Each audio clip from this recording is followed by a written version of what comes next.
15 août à l'Assomption, c'est la montée au ciel, l'entrée de la Vierge Marie dans la grâce de Dieu. C'est un jour où on avait particulièrement envie de parler des femmes dans l'Église avec notre invitée Anne Soupa, qui est théologienne et candidate pour succéder au cardinal Barbarin à l'archevêché de Lyon. Bonsoir Anne Soupa. Bonsoir. Vous êtes la première femme à demander une charge d'archevêque. Vous n'êtes plus la seule. 7 femmes, enfin archevêque si, mais 7 femmes ont postulé dans votre sillage au cœur de l'été à des postes de diacre, de curé, d'évêque, en déposant leur dossier à la nonciature apostolique à Paris, l'ambassadeur du Vatican. Elles disent que l'absence des femmes en situation de responsabilité dans l'Église constitue un scandale. Comment vous expliquez ce décalage entre la société et l'Église ? Le décalage est grand, effectivement, et j'ai tendance à croire que, vous voyez, en ce jour où on fête Marie montée au ciel, on aurait fait monter toutes les femmes directement au ciel et qu'il n'y en aurait plus aucune sur terre à qui on pourrait donner une responsabilité. Alors moi, je veux les remettre sur terre et leur proposer de faire de belles choses dans leur église parce que c'est important. Les femmes, c'est du sang neuf dans une église qui est en crise. Ça a un regard différent, ça apporte de la différence, ça apporte beaucoup de choses. Donc je crois que c'est urgent d'associer les femmes.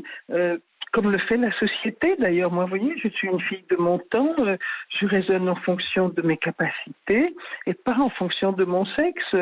Je considère que ce sont les capacités qui donnent accès à des candidatures et non pas le fait d'être un homme ou une femme, que ce sont des problèmes d'avant-hier et que l'Église doit effectivement être de son temps sur ce sujet aussi. Ce que vous dites, ça me fait penser au moment où vous avez créé le comité de la jupe en réponse à une déclaration qui vous avait scandalisé de l'archevêque de Paris, André XXIII, qui disait à propos des femmes dans l'Église, ce qui est plus difficile, c'est d'avoir des femmes qui soient formées. Le tout, ce n'est pas d'avoir une jupe, c'est d'avoir quelque chose dans la tête.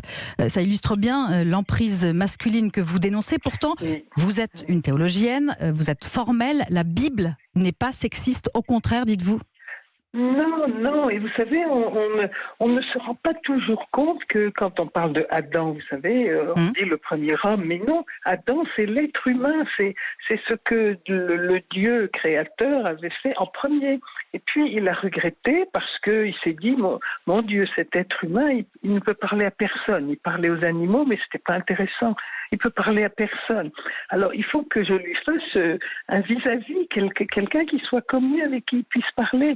Et du coup, Dieu a fait tomber une torpeur sur cet être humain et au réveil, ils étaient partagés en deux. Il y avait un homme et une femme.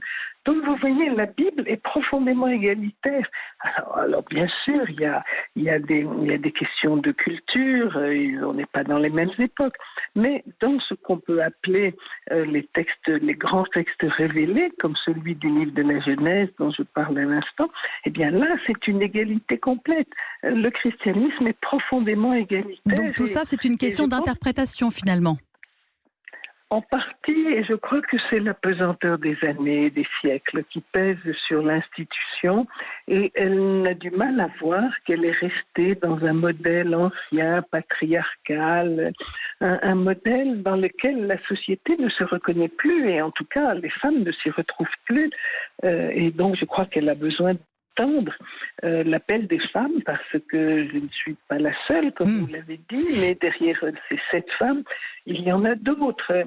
Et l'hémorragie des femmes est quelque chose de très grave dans l'Église. Justement, Anne Soupa, si vous avez décidé de vous porter candidate à l'archevêché de Lyon en mai, c'est parce que vous sentez une brèche, vous sentez que c'est le moment ? Je sens que la crise est grande et que les yeux sont ouverts sur l'ampleur de la crise et la nécessité d'y remédier. Et c'est intéressant, me semble-t-il, que j'ai candidaté à Lyon, qui est le diocèse où les abus ont été malheureusement... Les abus sexuels, oui. Et je crois qu'effectivement, je dis souvent, plus il y aura de femmes, moins il y aura d'abus.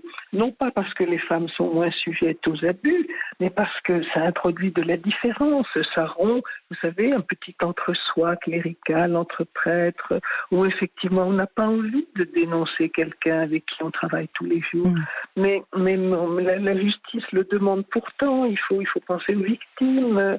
L'entre-soi, ça n'est pas le dernier mot dans l'Église. Il faut s'ouvrir aux soucis des victimes et un regard différent y aiderait beaucoup, je crois.